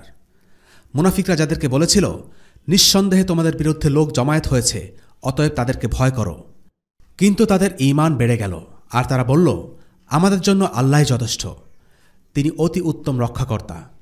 সুতরাং তারা ফিরে এলো আল্লাহর কাছ থেকে নিয়ামত ও করুণা ভাণ্ডার নিয়ে, কোনো অনিষ্ট তাদেরকে স্পর্শ করেনি। বস্তুত তারা আল্লাহর সন্তুষ্টির অন্বেষণ করছিল, আর আল্লাহর অনুগ্রহ অত্যন্ত বিশাল। নিঃসন্দেহে শয়তানি তোমাদেরকে তার বন্ধুদের ব্যাপারে ভীতি প্রদর্শন করে, কিন্তু তোমরা তাদেরকে ভয় করো না, বরং আমাকে ভয় করো যদি তোমরা ঈমানদার হও। সূরা আলে ইমরান আয়াত ১৭২ থেকে ১৭৫। শয়তান মুমিনদের ভয় দেখায়, দেখো শত্রুরা অনেক শক্তিশালী, ওদের অনেক ক্ষমতা, ওদের অস্ত্রশস্ত্রের দিকে তাকাও, ওদের সংখ্যাগুলো গুনো, ওদের সহায় সম্পদ দেখো, ওদের সাথে লড়তে যেও না। এইসব বলে শয়তান মনের মধ্যে ভয় ঢোকাতে চায়, কিন্তু মনে রাখতে হবে এ সবই শয়তানের দেয়া ওয়াসওয়াসা। আমরা যদি আল্লাহর উপর ভরসা রাখি তাহলে আল্লাহ আজ্জা ওয়া জাল আমাদেরকেই বিজয়ী করবেন। উহুদের যুদ্ধে মুসলিমদের একমাত্র যুদ্ধবন্দী ছিল আবু আজ্জা। এই আবু আজ্জা বদর যুদ্ধেও বন্দী হয়েছিল। তখন সে অজুহাত দেখায় সে খুব গরিব, তার মেয়েদের দেখাশোনা করার কেউ নেই। রাসূলুল্লাহ সাল্লাল্লাহু আলাইহি ওয়াসাল্লাম সেইবার কোনো মুক্তিপণ ছাড়াই তাকে ছেড়ে দেন, তবে শুধু একটা শর্ত জুড়ে দেন, তা হল সে কখনোই মুসলিমদের বিরুদ্ধে যুদ্ধ করবে না। আবু আজ্জা এই কথা মেনে নিয়ে মুক্তি পায়। কিন্তু মক্কার কুরাইশরা উহুদের সময় আবারও তাকে যুদ্ধে যোগ দেবার জন্য নানাভাবে ফুসলাতে থাকে। আবু আজ্জা রাজি হল না। আবু সুফিয়ান তাকে বলল, আরে আমাদের এবার ৩,০০০ সৈন্য, আমরা কিভাবে হারতে পারি? আর তোমার মেয়েদের কথা ভাবছ? শোনো, যদি তোমার কিছু হয়েও যায়, এই আমি আছি, আমি তোমার মেয়েদের দেখাশোনা করব। টাকার লোভে আবু আজ্জা উহুদের যুদ্ধে অংশ নিতে রাজি হল আর বন্দীও হল। এবারেও আবু আজ্জা পুরনো অজুহাত খাড়া করে ছাড়া পাবার চেষ্টা করে। সেই আগের পুরনো কথা, সে গরিব, তার মেয়েদের দেখাশোনা করা কেউ নেই ইত্যাদি। কিন্তু রাসূলুল্লাহ সাল্লাল্লাহু আলাইহি ওয়াসাল্লাম বললেন, তুমি দাড়িতে হাত বোলাতে বোলাতে বলবে তুমি মুহাম্মাদকে 2 বার ধোঁকা দিয়েছ, সেটা আমি হতে দেব না। মুসলিম এক গর্তে 2 বার দংশিত হয় না। তিনি আবু আজ্জাকে হত্যার আদেশ দেন। এই ঘটনা থেকে আমাদের জন্য শিক্ষা হল যে মুসলিমদের অতি সরলমনা হওয়া চলবে না। কেউ যেন বোকা বানাতে না পারে সেই ব্যাপারে সতর্ক থাকতে হবে। সহানুভূতিশীলতা এবং সতর্কতা এই দুয়ের মাঝে হবে আমাদের অবস্থান। সব কিছুকে অতি সরল মনে গ্রহণ করা বা মানুষকে খুব সহজে বিশ্বাস করে ফেলা এক ধরনের চরমপন্থা, তেমনি সারাক্ষণ চরম নৈরাশ্যবাদে নিমজ্জিত থাকা, সব কিছুর মাঝে মন্দের আভাস খুঁজে পাওয়া আরেক ধরনের চরমপন্থা। তাই মুসলিমরা এই দুয়ের মাঝে এমন এক মধ্যপন্থা অবলম্বন করবে যা হবে বাস্তবধর্মী। এবার আমরা উহুদ যুদ্ধের 3টি ঘটনা বর্ণনা করব। 3টি ঘটনাই 3 জন মানুষের জীবনের শেষ মুহূর্তের ঘটনা। মানুষের জীবনের শেষ মুহূর্ত খুবই গুরুত্বপূর্ণ একটি সময়। সেই সময়টি বলে দেয় তার আখিরাত কেমন হবে। উহুদের যুদ্ধে এমন কিছু মানুষ পাওয়া যায় যাদের জীবনের শেষ মুহূর্ত তাদের জীবনের গতিপথকে অদ্ভুতভাবে বদলে দেয়। এমন একজন হল কাজমান। তার নাম কাজমান অথবা কুজমান। সে ছিল মদিনার এক সাধারণ বাসিন্দা। ইসলাম নিয়ে তার তেমন কোনো উৎসাহ নেই। উহুদের যুদ্ধে সে প্রথমে অংশ নেয়নি, কিন্তু তার গোত্রের মহিলারা তার কাপুরুষত্ব নিয়ে খোঁচা দিলে সে ময়দানে ঝাঁপিয়ে পড়ে। সিংহের মতো করে যুদ্ধ করে ৭ জন মুশরিককে হত্যা করে। কিন্তু রাসূলুল্লাহ সাল্লাল্লাহু আলাইহি ওয়াসাল্লামের সামনে তার নাম উচ্চারণ করা হলেই তিনি বলতেন, এই লোকটা জাহান্নামী। সাহাবীরা খুব অবাক হলেন, কাজমান কিভাবে জাহান্নামী হয়? তারা পরিষ্কার দেখছিলেন যে সে মুসলিমদের পক্ষে বীরের মতো লড়াই করছে। যাই হোক, যুদ্ধের এক পর্যায়ে সে আহত হয়। শরীরে আঘাতের যন্ত্রণা বাড়তে থাকে। সবাই তাকে শাহাদাতের সুসংবাদ দেয়, অভিনন্দন জানাতে থাকে। কাজমান তখন বলল, তোমরা আমাকে কেন অভিনন্দন জানাচ্ছ? আমি তো ইসলামের জন্য লড়াই করিনি, আমি আমার গোত্রের জন্য যুদ্ধ করেছি। রাসূলুল্লাহ সাল্লাল্লাহু আলাইহি ওয়াসাল্লাম তার ব্যাপারে মন্তব্য করেন, এই লোকটা জাহান্নামী। নিশ্চয়ই আল্লাহ বদলোকদের দ্বারাও তার দ্বীনের কাজ করিয়ে নেন। অর্থাৎ কাজমানের কাজ ইসলামের কাজে এসেছে, কিন্তু তার নিজের কোনো উপকারে আসেনি। কাজমান মুসলিমদের দলে থেকে যুদ্ধ করেছিল সত্যি, কিন্তু আল্লাহর রাস্তায় আল্লাহর সন্তুষ্টির আশায় সে জিহাদ করেনি। সে জিহাদ করেছে তার জাতীয়তাবাদী চেতনা থেকে। এই কারণে তার স্থান ছিল জাহান্নাম। কাজেই বীরত্বের সাথে যুদ্ধ করাটাই শেষ কথা নয়, বরং যুদ্ধ হতে হবে সঠিক নিয়তে, সঠিক বিশ্বাসের জন্য। দ্বিতীয় ব্যক্তি মুখাইরিক রাদিয়াল্লাহু আনহু। মদিনা সনদ অনুসারে উহুদ যুদ্ধে মুসলিমদের সাহায্য করা ইহুদিদের আইনগত দায়িত্ব ছিল। যদিও রাসূলুল্লাহ সাল্লাল্লাহু আলাইহি ওয়াসাল্লাম তাদের কাছে কোনো সাহায্য চাননি, কিন্তু তাদের মধ্য থেকে এগিয়ে এলো এক ইহুদি, তার নাম মুখাইরিক। সে তার লোকদের ডেকে বলল, ইহুদিরা শোনো, আল্লাহর শপথ করে বলছি, মুহাম্মাদকে সর্বতভাবে সাহায্য করা তোমাদের দায়িত্ব। তারা বলল, আজকে তো শনিবার, আজকে আবার কিসের যুদ্ধ? মুসলিমদের প্রতি প্রতিশ্রুতি রক্ষায় ইহুদের গরিমসি দেখে মুখাইরিক রেগে গিয়ে বললেন, তোমাদের জীবনে আর যেন কোনো শনিবার না আসে। শোনো, আমি একাই যুদ্ধে যাচ্ছি। যদি আমি মারা যাই, তাহলে আমার সব সম্পদের মালিক মুহাম্মদ, তিনি যেভাবে ইচ্ছা খরচ করবেন। এই বলে সে বেরিয়ে পড়ল। যুদ্ধে সে শহীদ হল। রাসূলুল্লাহ সাল্লাল্লাহু আলাইহি ওয়াসাল্লাম তার ব্যাপারে বললেন, মুখাইরিক খাইর আল ইয়াহুদ, অর্থাৎ মুখাইরিক হল ইহুদিদের মধ্যে সেরা। রাসূলুল্লাহ সাল্লাল্লাহু আলাইহি ওয়াসাল্লাম তার রেখে যাওয়া সম্পদ ওয়াকফ হিসাবে নির্ধারিত করলেন। সেটি ছিল মদিনার প্রথম ওয়াকফ। মুখাইরিক মুসলিম ছিল নাকি অমুসলিম ছিল তা নিয়ে আলিমদের মধ্যে মতপার্থক্য রয়েছে। তবে বেশিরভাগ আলিমদের মতে সে ইসলাম গ্রহণ করেছিল। তাদের মতে মুখাইরিক হল ইহুদিদের মধ্যে সেরা। এই কথা দিয়ে আল্লাহ রাসূল জাতীয়তা বুঝিয়েছেন, দিন বা ধর্ম বোঝাননি। তৃতীয় ব্যক্তি উসাইরিম রাদিয়াল্লাহু আনহু। আওস গোত্রের এক লোক ছিল উসাইরিম। সে নিজে ইসলাম গ্রহণ করেনি, তার গোত্রের লোকদেরও ইসলাম গ্রহণ করতে দেয়নি। সে ছিল মুশরিক। একদিন মদিনায় এসে বিভিন্ন লোকের খোঁজ করতে শুরু করেছে, কিন্তু কেউই মদিনায় নেই। অমুক কোথায়? উহুদে। তমুক কোথায়? উহুদে। উসাইরিম যার কথায় জানতে চায় প্রত্যেকেই উহুদে। উসাইরিম বলল, যদি এরা সবাই উহুদে যুদ্ধ করে, তাহলে আমি এখানে কি করছি? আমিও তাদের সাথে যোগ দেব। এই বলে সে তরবারি, বর্ষা আর যুদ্ধ সরঞ্জাম নিয়ে ঘোড়ায় চেপে রওনা দিল। পৌঁছে গেল উহুদের প্রান্তরে। মুসলিমরা তাকে দেখে অবাক। তুমি এখানে? চলে যাও তুমি। উসাইরিম জবাব দিল, না, আমি ঈমান এনেছি। এই বলে উসাইরিম ময়দানে ঝাঁপিয়ে পড়লেন। যুদ্ধ করতে করতে এক পর্যায়ে মুশরিকদের হাতে বেশ কয়েক স্থানে আহত হলেন। যুদ্ধ যখন শেষ, ক্লান্ত উসাইরিম মুমূর্ষু অবস্থায় পড়ে আছে। মারা যাবার কিছুক্ষণ আগে তার কিছু আত্মীয় তাকে দেখে খুব অবাক হল। তারা বলাবলি করতে থাকল, আরে উসাইরিম এখানে? সে তো কাফির ছিল বলে জানতাম। সে এখানে কি করছে? তারা উসাইরিমকে জিজ্ঞেস করল, উসাইরিম, তুমি এখানে কিভাবে এলে? ইসলামকে ভালোবেসে নাকি নিজ গোত্রের পক্ষ লড়তে? উসাইরিম বললেন, আমি ইসলামের প্রতি ভালোবাসে এসেছি। আমি আল্লাহ ও তার রাসূলের প্রতি ঈমান এনেছি। রাসূলুল্লাহ সাল্লাল্লাহু আলাইহি ওয়াসাল্লামের সমর্থনে যুদ্ধ করব বলে হাতে তরবারি নিয়ে বেরিয়ে পড়েছি। আমার অবস্থা তো তোমরা এখন দেখতেই পাচ্ছ। এই বলে উসাইরিম মৃত্যুবরণ করলেন। উসাইরিম পরবর্তীতে বেশ বিখ্যাত হয়ে ওঠেন, কারণ তিনি ছিলেন এমন একজন ব্যক্তি যিনি এক ওয়াক্ত সালাত আদায় না করেও জান্নাতে চলে গেছেন। এই বিষয়টা নিয়ে আবু হুরায়রা রাদিয়াল্লাহু আনহু সাহাবীদের কুইজ জিজ্ঞেস করতেন। উসাইরিম সম্পর্কে রাসূলুল্লাহ সাল্লাল্লাহু আলাইহি ওয়াসাল্লাম একটি চমৎকার কথা বলেছেন। তার আমল ছিল অল্প, কিন্তু সে যে পুরস্কার কামিয়ে নিয়েছে তা অসামান্য। এর কারণ হল, শাহাদা বা আল্লাহর পথে শহীদ হওয়া হলো এমন একটি কাজ যা মানুষকে জান্নাতের সর্বোচ্চ পর্যায়ে নিয়ে যাবে। বাদবাকি সব আমল ছাড়াই মাত্র এই একটি আমলের মাধ্যমে সে জান্নাতের সবচেয়ে উঁচু অবস্থানে চলে যেতে পারবে। উসাইরিম নামাজ পড়েননি, রোজা রাখেননি, কিছুই করেননি। তিনি শুধু ঈমান এনেছেন আর নামাজের ওয়াক্ত থাকতেই আল্লাহর পথে শহীদ হয়ে গেছেন, তাই তিনি জান্নাতে যাবেন। এখন আমরা উল্লেখ করব উহুদ যুদ্ধের দুটো মুজিজা। 1 নম্বর, কাতাদা ইবনে নু'মানের চোখ। বদর যুদ্ধের অলৌকিক ঘটনাবলীর মধ্যে এই কাহিনীটি উল্লেখ করা আছে, কিন্তু উহুদের যুদ্ধের ব্যাপারেও এই একই কাহিনীটি বলা হয়ে থাকে, কারণ আলিমদের মধ্যে এই ব্যাপারে মতভেদ আছে যে এই ঘটনা বদর যুদ্ধে ঘটেছে নাকি উহুদ যুদ্ধে। 2 নম্বর মুজিজা হচ্ছে উবাই ইবনে খালাফের মৃত্যু। কুরাইশদের এই নেতা মাক্কি জীবনে নবীজিকে হুমকি দিত, এই যে মুহাম্মদ, দেখো দেখো, আমি এই ঘোড়াটাকে দিনে 12 মুঠো শস্য খাওয়াই, এর পিঠে চড়েই আমি তোমাকে হত্যা করব। নবীজি তখন জবাব দিতেন, না, বরং আমি তোমাকে হত্যা করব। উহুদের দিনে এই উবাই বিন খালাফ ঘোড়ার পিঠে চড়ে নবীজির পেছনে ধাওয়া করতে লাগল। সাহাবীরা এগিয়ে এলেন তাকে প্রতিহত করার জন্য, কিন্তু নবীজি সাল্লাল্লাহু আলাইহি ওয়াসাল্লাম তাদেরকে থামিয়ে দিলেন। একটা বর্শা হাতে নিয়ে সেটা ঝাঁকাতে শুরু করলেন।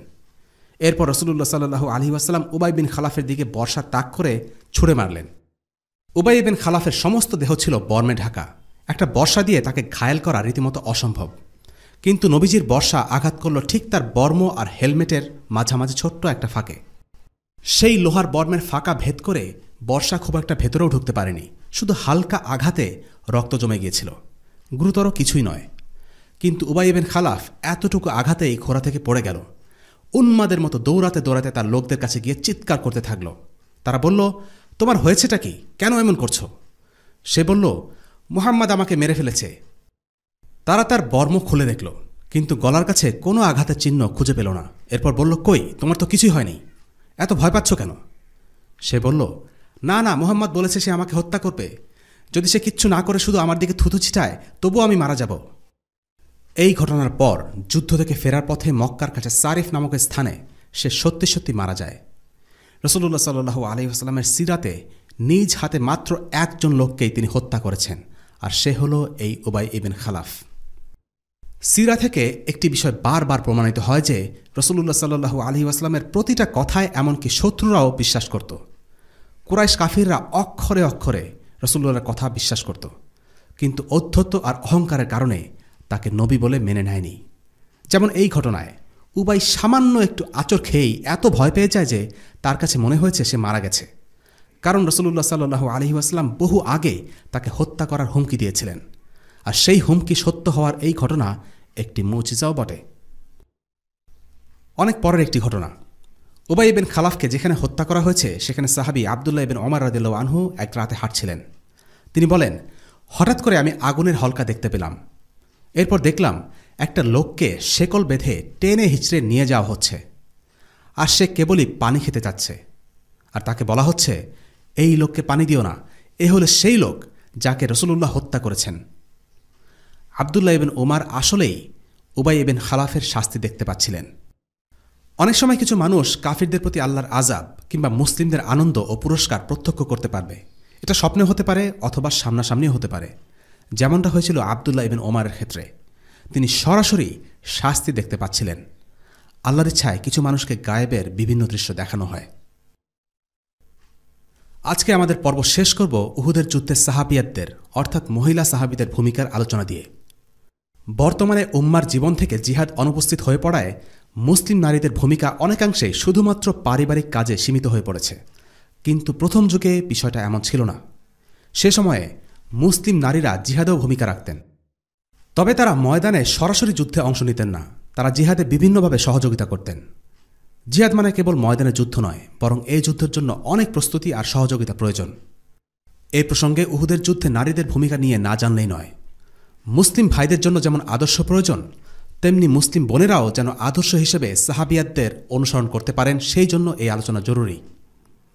বর্তমান যুগে নারী এবং পুরুষ উভয়ই এমনভাবে জীবনযাপন করছে যার সাথে সাহাবীদের জীবনযাত্রার কোনোই মিল নেই, অথচ এই সাহাবীরাই ইসলামকে সবচেয়ে সঠিকভাবে বুঝতেন। কাজেই আমরা যদি ইসলামের সঠিক অনুসরণ করতে চাই, আমাদের সাহাবীদের দিকে তাকাতে হবে, দেখতে হবে তারা কি করেছেন, কি করেননি। উহুদের যুদ্ধে মুসলিম নারীরা সরাসরি যুদ্ধে অংশ নেননি, কিন্তু যুদ্ধের আনুষঙ্গিক কাজকর্মে সাহায্য সহযোগিতা করেছেন। উহুদের যুদ্ধে পানি সরবরাহ ও চিকিৎসার কাজে মুসলিম নারীরা সরাসরি অংশ নেন। যে কোনো যুদ্ধে সৈনিকদের জন্য খাবার, পানি সরবরাহ এবং চিকিৎসা প্রদান অপরিহার্য একটি কাজ। উহুদ যুদ্ধের বর্ণনায় আনাস বিন মালিক বলেন, সেদিন আমি দেখতে পেলাম আয়েশা বিনতে আবু বকর আর উম্মে সুলাইম তাদের কাপড় গুটিয়ে কাজ করছেন। তাদের গোড়ালেই দেখা যাচ্ছিল। তখনও হিজাবের বিধান নাজিল হয়নি। তারা তাদের কাঁধে পানির বালতি নিয়ে এক এক করে মুজাহিদ ভাইদের কাছে যাচ্ছেন আর তাদের মুখে পানি ঢেলে দিচ্ছেন। বালতির পানি শেষ হয়ে গেলে তারা ফিরে গিয়ে আবার বালতি ভরে আনছেন আর মুসলিম সৈন্যদের পানি সরবরাহ করছেন। হামনা বিনতে জাহাস এবং উম্মে আইমানও একই কাজে অংশ নিয়েছিলেন। এখানে দেখার মতো বিষয় হল, সাহাবীদের জন্য জিহাদ কোনো ব্যক্তিগত কাজ ছিল না, এটা ছিল একটা পারিবারিক এবং সামাজিক চেষ্টা। নারী, পুরুষ, তরুণ, বৃদ্ধ সবাই জিহাদে নিজ নিজ ভূমিকা অংশগ্রহণ করেছে। মুসলিমদের আমির রাসূলুল্লাহ সাল্লাল্লাহু আলাইহি ওয়াসাল্লামের স্ত্রী হয়েও তারা মুসলিম সৈন্যদের সেবায় নিযুক্ত হয়েছেন। সুবহানাল্লাহ। আনাস বিন মালিক বলেন, যখনই রাসূলুল্লাহ সাল্লাল্লাহু আলাইহি ওয়াসাল্লাম কোনো যুদ্ধের জন্য বের হতেন, তিনি তার সাথে উম্মে সালিম আল আনসারী এবং কিছু নারীদেরকে নিয়ে যেতেন, যাতে তারা মুসলিম সৈনিকদের পানি খাওয়াতে পারেন আর আহতদের সেবা শুশ্রূষা করতে পারেন। আর রুবায়া বিনতে মুআউইজ রাদিয়াল্লাহু আনহা বলেন, আমরা আল্লাহ রাসূলের সাথেই থাকতাম, যোদ্ধাদের পানি পান করাতাম, তাদের প্রাথমিক চিকিৎসা দিতাম, আহত আর নিহত সৈনিকদের মদিনায় নিয়ে আসতাম। এর বহু বছর পর উমর ইবনুল খাত্তাব রাদিয়াল্লাহু আনহুর খিলাফতের সময়ের কথা। তিনি একবার মদিনার মহিলাদের জন্য কিছু উলের কাপড় বিতরণ করছেন। সবাইকে দেবার পরও এক সেট কাপড় বাকি রয়ে গেল। কাপড়টি ছিল বেশ উন্নত মানের। কেউ একজন বলল, ইয়া আমিরুল মুমিনিন, এই কাপড়টি আপনি আল্লাহ রসুলের মেয়েকে দিয়ে দিন। রসুলুল্লাহর মেয়ে বলতে রসুলুল্লাহর নাতি উম্মে কুলসুমকে বোঝাচ্ছিল। উম্মে কুলসুম হচ্ছেন আলী রাদিয়াল্লাহু আনহুর মেয়ে। একই সাথে তিনি ছিলেন ওমর রাদিয়াল্লাহু আনহুর স্ত্রী। তারা সরাসরি আপনার স্ত্রীকে দিন না বলেছিল আল্লাহ রসুলের মেয়েকে দিন। ওমর ইবনুল খাত্তাব রাদিয়াল্লাহু আনহু বললেন, না, বরং আনসারী সাহাবিয়াত উম্মে সালিম রাদিয়াল্লাহু আনহা এই কাপড়ের বেশি হকদার, কারণ উহুদের যুদ্ধে তিনি ছোটাছুটি করে আমাদেরকে পানি এনে দিচ্ছিলেন। উহুদের যুদ্ধের বহু বছর পরেও উমর রাদিয়াল্লাহু আনহু এই আনসারী নারীর অবদানকে স্বীকৃতি দিয়েছেন। উহুদের মতো গুরুত্ববহ সময়ে এই সাহাবিয়াতের ভূমিকা অবশ্যই স্বীকৃতি পাবার মতো একটি বিষয়। আর এই সাহাবিদের অপরিসীম ত্যাগের জন্যই তাদেরকে আল্লাহ আনসার অর্থাৎ দ্বীনের সাহায্যকারী হিসেবে আখ্যায়িত করেছেন। নবীজির কন্যা ফাতিমাও উহুদের যুদ্ধে অংশগ্রহণ করেন। নবীজি যখন রক্তাক্ত, ফাতিমা রাদিয়াল্লাহু আনহা নবীজির মুখের রক্ত ধুয়ে মুছে পরিষ্কার করে দিচ্ছিলেন। যখন পানির কারণে রক্তের প্রবাহ বেড়ে যাচ্ছিল, তখন তিনি রক্তক্ষরণ বন্ধের জন্য খেজুর গাছের বাকল দিয়ে সেটা আগুনে পুড়িয়ে সেই ছাই দিয়ে একটা পেস্ট বানিয়ে আল্লাহ রাসূলের ক্ষতের ওপর চেপে ধরেন। উহুদের যুদ্ধে একজন নারী সরাসরি ময়দানে যুদ্ধে অংশ নেন। তিনি হলেন নুসাইবা বিনতে কাব আল মাজিনিয়া রাদিয়াল্লাহু আনহা। তিনি ছিলেন অন্য সব নারী চাইতে আলাদা। শক্তিশালী এই নারী উহুদের যুদ্ধে ছাড়াও অন্যান্য যুদ্ধে অংশ নিয়েছিলেন। আবু বকর রাদিয়াল্লাহু আনহুর খিলাফতকালে ভ্রান্ত নবী মুসাইলামা আল কাজ্জাবের বাহিনীর বিরুদ্ধেও তিনি যুদ্ধ করেন। মৃত্যুর পর তার নাতনি তাকে গোসল করিয়ে দেয়। সে বলে, আমি আমার নানির শরীরে 13টি ক্ষত দেখেছি। সবচেয়ে গভীর ক্ষতটি ছিল ওনার কাঁধে।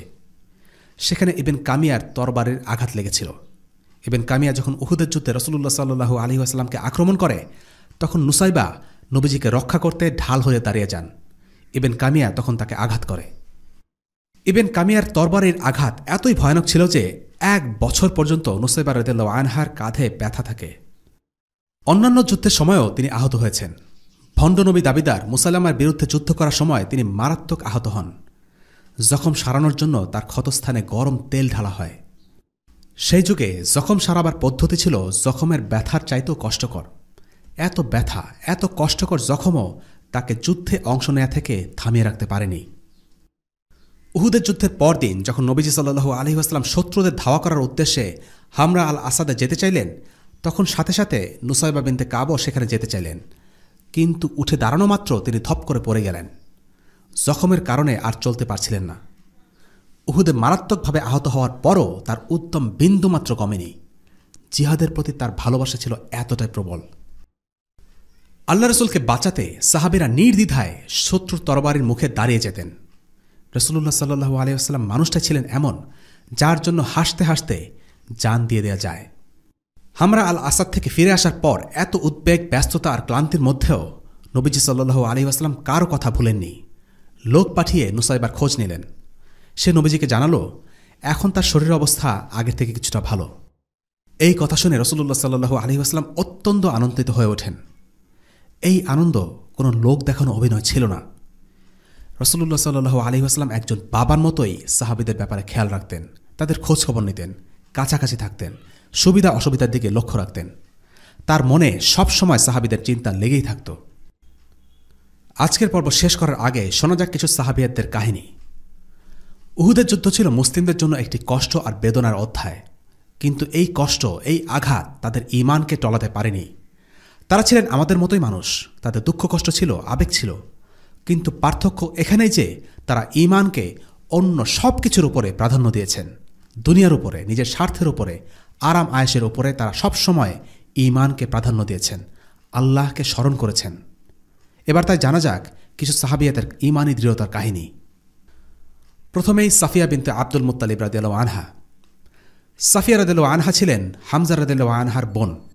হামজার মৃত্যু সংবাদ পেয়ে তিনি ভাইয়ের মৃতদেহ শেষবারের মতো দেখতে চান। ওদিকে হামজার মৃতদেহ খুব বাজেভাবে বিকৃত করা হয়েছিল। তাই তার ছেলে আজ-জুবাইর ইবনুল আওয়াম তাকে থামাতে চাইলেন। তিনি থামলেন না, বলে উঠলেন, তুমি আমাকে কেন আটকাচ্ছ? আমার ভাইকে কিভাবে বিকৃত করা হয়েছে সে কথা আমি শুনেছি। তার সাথে যেটাই হয়েছে আল্লাহর রাস্তায় জিহাদ করতে গিয়েই হয়েছে, আর এটাই আমার জন্য সান্ত্বনা হিসেবে যথেষ্ট। চিন্তা করো না, আমি নিজেকে নিয়ন্ত্রণে রাখতে পারব আর শান্ত থাকব ইনশাআল্লাহ। হামজা রাদিয়াল্লাহু আনহুর শরীর খুব খারাপভাবে বিকৃত করা হয়। শত্রুরা তার নাক, কান, গোপনাঙ্গ কেটে ফেলে, তার পেট আর বুক চিরে খুলে ফেলে, কিন্তু সাফিয়া রাদিয়াল্লাহু আনহা তারপরেও তাকে দেখার জন্য জোরাজুরি করতে থাকেন। তখন রাসূলুল্লাহ সাল্লাল্লাহু আলাইহি ওয়াসাল্লাম তাকে যাওয়ার অনুমতি দেন। সাফিয়া রাদিয়াল্লাহু আনহা ময়দানে যান, হামজার বিকৃত মৃতদেহের পাশে দাঁড়ান, ভাইয়ের মৃতদেহের দিকে তাকিয়ে তার জন্য দোয়া করেন, আল্লাহর কাছে হামজা রাদিয়াল্লাহু আনহুর জন্য ক্ষমা চান। তারপর বলেন, ইন্না লিল্লাহি ওয়া ইন্না ইলাইহি রাজিউন, আমরা আল্লাহর কাছ থেকে এসেছি এবং তারই কাছে আমাদের প্রত্যাবর্তন। না, তিনি ভেঙে পড়েননি, কোনো বিলাপ করেননি। আপন ভাইয়ের এই মর্মান্তিক চিত্র দেখেও এতটুকু ধৈর্য হারাননি। তিনি ছিলেন আল্লাহর ফয়সালায় সন্তুষ্ট। এর পরের সাহাবিয়াত হামনা বিনতে জাহাশ রাদিয়াল্লাহু আনহা। হামনা বিনতে জাহাশ হলেন আব্দুল্লাহ ইবনে জাহাশের বোন। উহুদের যুদ্ধে তার স্বামী, চাচা আর ভাইকে হারান। একই দিনে জীবনের সবচাইতে আপন তিনজন মানুষকে হারিয়ে তার প্রতিক্রিয়া কেমন ছিল? রাসূলুল্লাহ সাল্লাল্লাহু আলাইহি ওয়াসাল্লাম তাকে বললেন, ধৈর্য ধরো, আল্লাহর পুরস্কারে আশায় সন্তুষ্ট হও। এই কথাটির মাধ্যমে আল্লাহ রাসূল সাল্লাল্লাহু আলাইহি ওয়াসাল্লাম তাকে একটি খারাপ সংবাদ দেওয়ার আগে মানসিকভাবে প্রস্তুত করেছিলেন। হামনা বুঝতে পারছিলেন তার কোনো আপনজন মারা গেছে। তিনি জানতে চাইলেন, কে মারা গেছে ইয়া রাসূলুল্লাহ? তোমার ভাই আব্দুল্লাহ ইবনে জাহাশ মারা গেছে হামনা। ইন্না লিল্লাহি ওয়া ইন্না ইলাইহি রাজিউন। হামনা তার ভাইয়ের জন্য দোয়া করলেন। এরপর রাসূলুল্লাহ সাল্লাল্লাহু আলাইহি ওয়াসাল্লাম তাকে আবার বললেন, ধৈর্য ধরো আর আল্লাহর পুরস্কারের আশায় সন্তুষ্ট হও। আর কেউ কি মারা গেছে ইয়া আল্লাহ রাসূল? হামনা জানতে চাইলেন। হ্যাঁ, তোমার চাচা হামজা ইবনে আব্দুল মুত্তালিব। ইন্না লিল্লাহি ওয়া ইন্না ইলাইহি রাজিউন। আল্লাহ তাকে ক্ষমা করুন, তার শাহাদা কবুল করে নিন। রাসূলুল্লাহ সাল্লাল্লাহু আলাইহি ওয়াসাল্লাম তাকে আবার বললেন, ধৈর্য ধরো আর আল্লাহর পুরস্কারের আশায় সন্তুষ্ট হও। আমার আর কে মারা গেছে ইয়া রাসূলুল্লাহ? হামনা বুঝতে পারলেন নিশ্চয়ই আপন আরও কেউ মারা গেছে। তোমার স্বামী মুসআব ইবনে উমাইর। হামনা চিৎকার করে ওঠেন। ভাই আর চাচার মৃত্যু সংবাদ তাকে টলাতে পারেনি, কিন্তু এরপর স্বামীর মৃত্যু সংবাদ শুনে তিনি আর নিজেকে ধরে রাখতে পারলেন না। এই দৃশ্য নবীজি সাল্লাল্লাহু আলাইহি ওয়াসাল্লাম দেখে বলেন, নারীর কাছে তার স্বামী খুবই বিশেষ একজন। স্ত্রীর কাছে স্বামী সবচেয়ে আপনজন। তাই হামনা বিনতে জাহাশ নিজের চাচা ও ভাইয়ের মৃত্যুতে নিজেকে শান্ত রাখতে পারলেও স্বামীর কথা শুনে ভেঙে পড়েন। হঠাৎ কেঁদে ওঠার ব্যাপারে পরে তিনি বলেন, আমার সন্তানদের কথা মনে পড়ে গেল, বাবাকে ছাড়া যে তারা এতিম হয়ে গেল। এই কথা শুনে রাসূলুল্লাহ সাল্লাল্লাহু আলাইহি ওয়াসাল্লাম তার জন্য আল্লাহর কাছে দোয়া করলেন। এর পরের সাহাবিয়াত বনু দিনারের এক নারী রাদিয়াল্লাহু আনহা। উহুদের যুদ্ধের সময় বনু দিনার গোত্রের এক নারীর বাবা, ভাই আর স্বামী তিনজনই শহীদ হয়ে যান। যখন তার কাছে খবর আসলো যুদ্ধে তোমার বাবা, ভাই আর স্বামীকে হত্যা করা হয়েছে, শান্ত স্বরে তিনি একটাই প্রশ্ন করলেন, রাসূলুল্লাহ সাল্লাল্লাহু আলাইহি ওয়াসাল্লাম কেমন আছেন? উনি ঠিক আছেন, তুমি তাকে যেমন দেখতে চাও তেমনই আছেন। কোথায় আছেন তিনি? আমাকে দেখাও, আমি তাকে দেখতে চাই। রাসূলুল্লাহ সাল্লাল্লাহু আলাইহি ওয়াসাল্লামকে দেখে বনু দিনারের সেই মুসলিমা খুশিতে বলে ওঠেন, আপনি থাকলে বাকি সব কিছু হারানোর বেদনাই তুচ্ছ। আমরা সবাই মুখে মুখে বলি আমরা রাসূলুল্লাহ সাল্লাল্লাহু আলাইহি ওয়াসাল্লামকে ভালোবাসি, তার জন্য জীবন দিতে চাই, আমরা ইসলামের জন্য নিজেদের বিলিয়ে দিতে চাই। কিন্তু এই ভালোবাসা হলো তাত্ত্বিক ভালোবাসা। যদি না আমরা এটা বুঝতে পারি যে সাহাবীরা কিভাবে রাসূলুল্লাহ সাল্লাল্লাহু আলাইহি ওয়াসাল্লামকে ভালোবাসতেন, তাহলে এই ভালোবাসা নিছক মুখের কথাই রয়ে যাবে। এই সাহাবিয়া তার স্বামী, বাবা ও ভাইকে হারানোর কথা শুনেও কোনো ভ্রুক্ষেপ করেননি। শুধু জানতে চেয়েছেন একটি জিনিস, রাসূলুল্লাহ সাল্লাল্লাহু আলাইহি ওয়াসাল্লাম কেমন আছেন, ভালো আছেন তো? তিনি আল্লাহর রাসূলকে এক ঝলক দেখলেন, তাতেই তার চোখ জুড়িয়ে গেল। তিনি বলে উঠলেন, যদি আপনি থাকেন তাহলে তো সব বেদনাই তুচ্ছ। এটাই হচ্ছে আল্লাহ রাসূল সাল্লাল্লাহু আলাইহি ওয়াসাল্লামের প্রতি আল্লাহর বান্দাদের ভালোবাসার একটি ছোট দৃষ্টান্ত। আমরা আল্লাহর কাছে দোয়া করি যেন আল্লাহ রাসূলকে আমরা এভাবে ভালোবাসতে পারি। আজকের পর্ব এ পর্যন্তই। পরবর্তী পর্বে আমরা উহুদের শহীদদের নিয়ে আলোচনা করব ইনশাআল্লাহ। ওয়াসাল্লাল্লাহু আলা সাইয়্যিদিনা মুহাম্মদ ওয়া আলা আলিহি ওয়া আসহাবিহি ওয়াসাল্লাম। আলহামদুলিল্লাহি রাব্বিল আলামিন। আসসালামু আলাইকুম ওয়া রাহমাতুল্লাহি ওয়া বারাকাতুহু। রেইনড্রপস মিডিয়ার অন্যান্য প্রজেক্ট সম্পর্কে জানতে ভিজিট করুন www.raindropsmedia.org অথবা ফেসবুক পেজ www.facebook.com/raindropsmedia অথবা ইউটিউব চ্যানেল www.youtube.com/raindropsmediaorg2015